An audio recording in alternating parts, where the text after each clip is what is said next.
Hey there, YouTube. What do you believe about belief?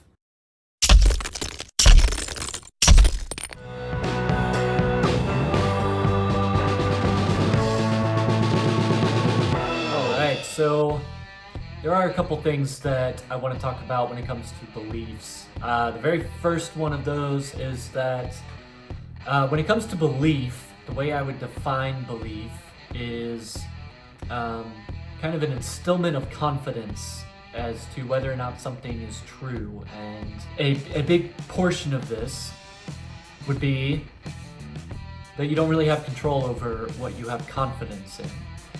What I mean by this, just to be completely clear, is that you can have control over how much information you allow yourself to receive, but once you receive that information, you don't consciously choose to decide whether or not you think that whatever the particular topic is true or not.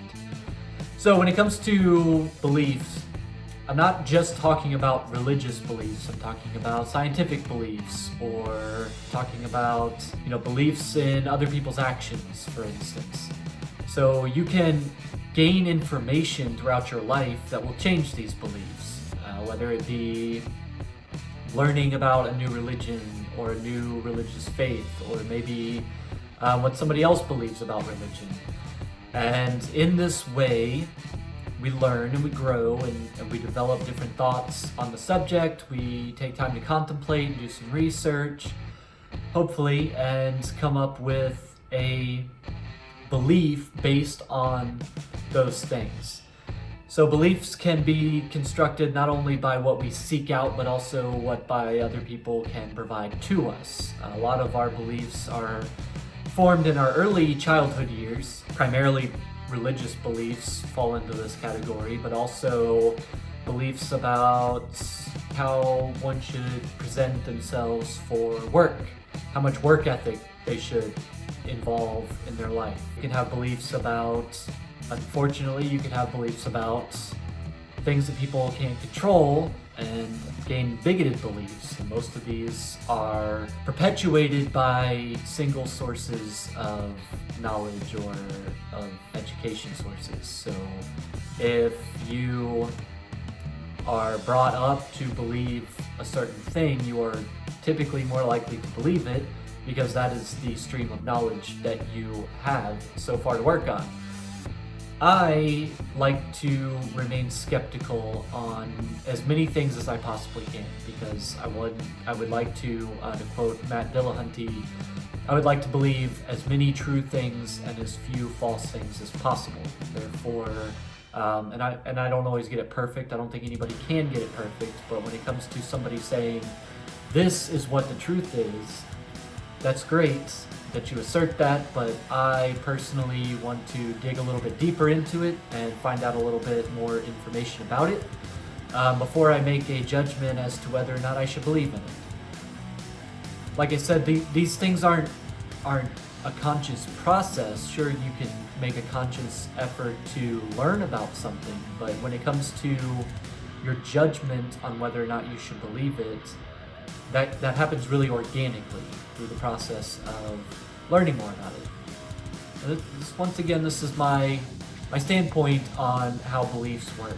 So if, for instance, you are brought up your whole life to say that Santa Claus is real, and Santa Claus visits every night on the evening of December 25th and brings armloads of presents or in a giant sack with his magical flying reindeer.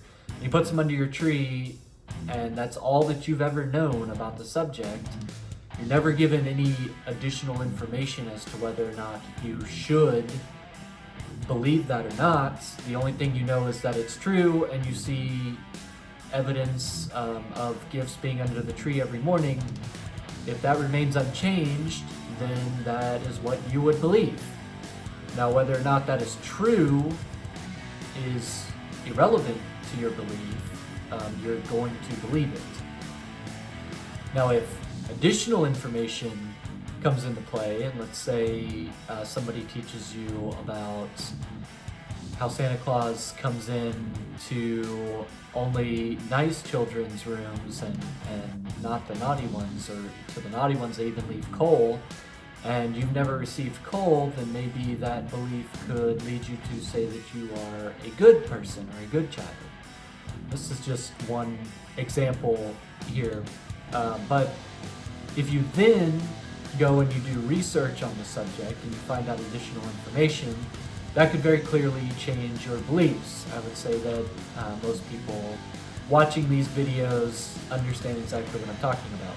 However, when it comes to things that we believe, particularly when it comes to regards to politics and religion, those things are a lot harder to change your mind about.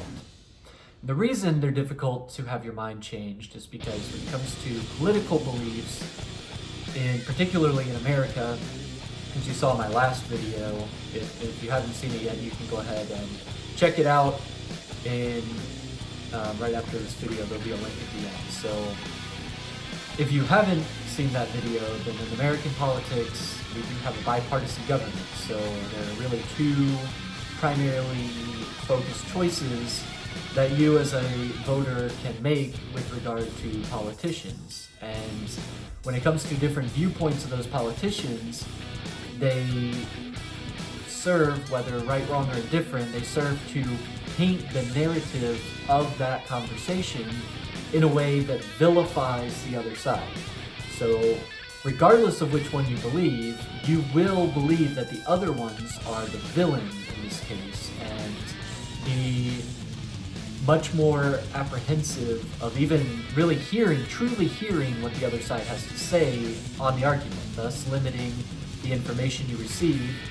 And this is also played into social media and the way that analytics work nowadays, where when you tend to watch something that agrees with your viewpoint, then that behavior is reinforced through analytics, and you see more and more limited information just to that viewpoint, because you're more likely to watch it. And these companies are out to make money. No offense, YouTube, but I mean, that is just the way the business works.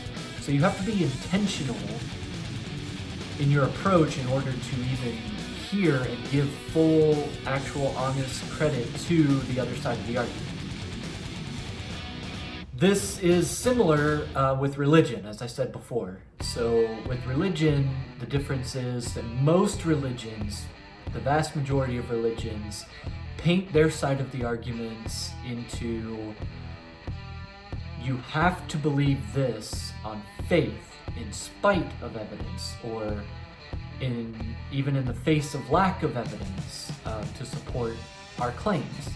And if you were to question them, then the very act of questioning them, you are therefore guilty of thought crimes. And questioning them shows a lack of faith, or a lack of true belief in whatever the religious teachings are, and therefore vilifies you and those actions. This is an extreme example of limiting the ability to seek additional knowledge, and is very difficult to form an unbiased or even really educated belief about anything about an opposing argument. So this is one of the fundamental things that caused me to lean toward learning about other religions to begin with, and why I initially rejected Christianity. But I would not really like to get too far in the weeds on that video right now. I will have one in the future, so stay tuned. Hey, if you like this content, this is something that I plan on doing every Saturday now, so give this one a thumbs up, go ahead and subscribe, and check me next Saturday for another one like this. And I appreciate you.